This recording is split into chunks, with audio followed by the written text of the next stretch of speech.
Growth of Punjabi. अब हम कहाँ से पढ़ेंगे? Growth of Punjabi. सबको पता है कि पंजाबी भाषा भी भारत में बोली जाती है। कहाँ पे बोली जाती है पंजाबी लैंग्वेज? पंजाब में।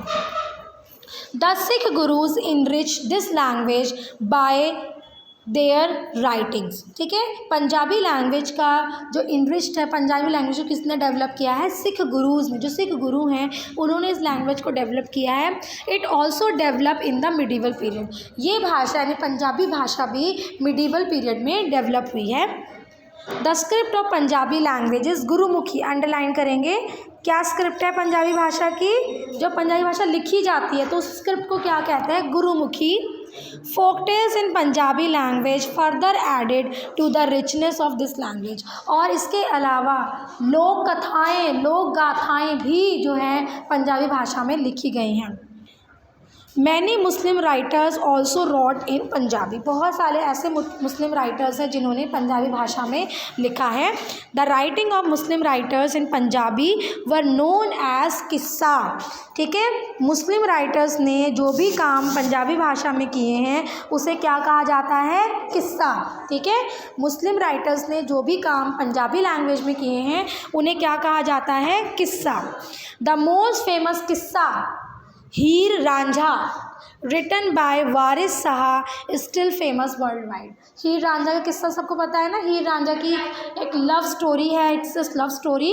और ये किसने लिखी है? वारिस शाह ने। ये एक मुस्लिम राइटर थे बट कौन सी लैंग्वेज में लिखते थे? पंजाबी लैंग्वेज में। और ये तो हीर रांझा का जो किस्सा है ये पूरे वर्ल्ड में फेमस है, सिर्फ इंडिया में नहीं बल्कि पूरे वर्ल्ड में फेमस है। Next is growth of Telugu. Telugu भाषा के बारे में भी आप सबको पता है। तेलुगु भाषा का भी जो डेवलपमेंट है वो मिडिवल पीरियड में हुआ है। The ruler of the powerful Vijayanagara kingdom. Vijayanagara kingdom के जो शासक थे, राजा थे, कृष्णदेव राय। उनका नाम क्या था? Krishnadeva Raya. Contributed greatly to the growth of Telugu as a language. इन्होंने तेलुगु को डेवलप करने में बहुत इम्पॉर्टेंट रोल प्ले किया है। He himself was a great poet. वो खुद एक बहुत बड़े पोएट थे। पोएट का मतलब होता है कवि, जो कविताएं लिखते हैं। ठीक है, पोएट वो होते हैं जो कविताएं लिखते हैं। ही रॉट अमुक्तमाल्यदा। ठीक है, क्या नाम है? अमुक्तमाल्यदा। उन्होंने अमुक्तमाल्यदा लिखा है, which was the greatest poetic word of that time. उस समय का बहुत बड़ा, एक बहुत अच्छा काम जो क्या कहते हैं, in the field of poet, in the field of कविताओं के फील्ड में बहुत अच्छा काम इसे माना जाता है। In Amuktamalyada he describe the duties of the king. इस कविता में उन्होंने राजा की क्या ड्यूटीज़ होती हैं, राजा को क्या काम करने चाहिए, उनके बारे में बताया गया है। Tenali Raman was is famous court poet. Krishnadeva Raya के कोर्ट में कौन काम करते थे? तेनाली रामन। सुना होगा तेनाली रामन के, आपने कार्टून्स वगैरह देखे होंगे तेनाली रामन के। तो वो कृष्णदेव राय के दरबार में थे। वो एक कवि थे और साथ ही साथ अ मैन ऑफ ग्रेट विट। बहुत अच्छी नॉलेज के इंसान थे, बहुत चतुर चालाक जो होते हैं ना, मतलब वो अच्छे इंसान थे।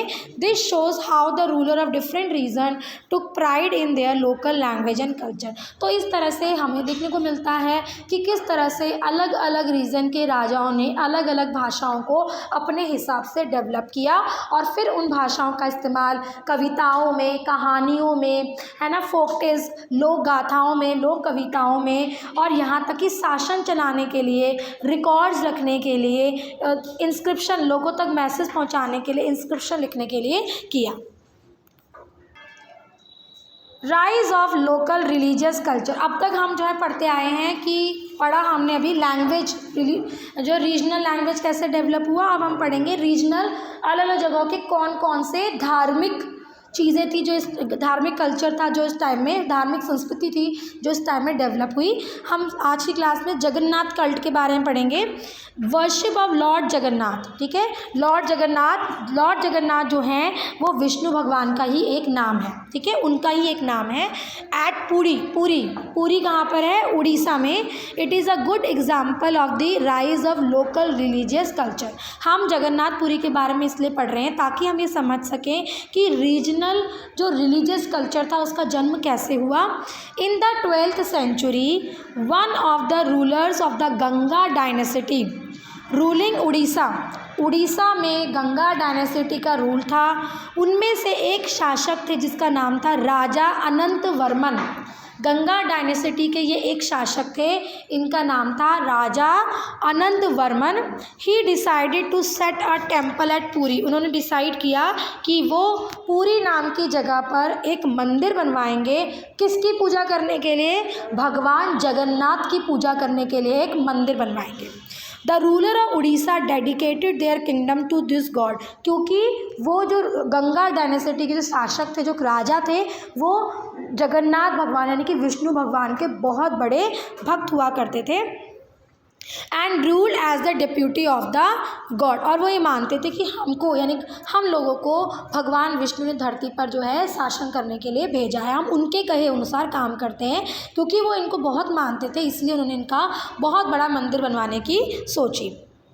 Interestingly, the god was worshipped originally by the local people of Odisha and later was made the official deity of the region। और सबसे इंटरेस्टिंग बात क्या है कि उड़ीसा के जो आम लोग थे, आम जनता जो थी, वो भी भगवान जगन्नाथ की पूजा किया करती थी, पहले से ही किया करती थी।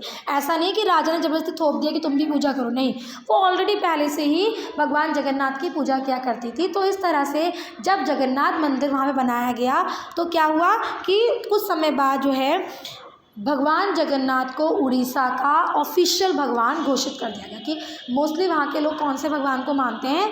जगन्नाथ भगवान को ही मानते हैं। आपको पता है कि वहाँ पे रथ यात्रा भी निकलती है ना हर साल, आप इसके बारे में पढ़कर आएंगे घर से थोड़ा बहुत कि जगन्नाथ जी की जो है वो रथ यात्रा भी निकलती है, साल में एक बार रथ यात्रा उनकी निकलती है, उसके बारे में आप लोग पढ़ के आएंगे घर से, ठीक है, फाइंड आउट करेंगे। तो अब हम नेक्स्ट क्लास में जो है हम राजपूत और राजपूताना कल्चर के बारे में पढ़ेंगे। आज हमने जो है क्या पढ़ा? जगन्नाथ कल्चर की शुरुआत कैसे हुई।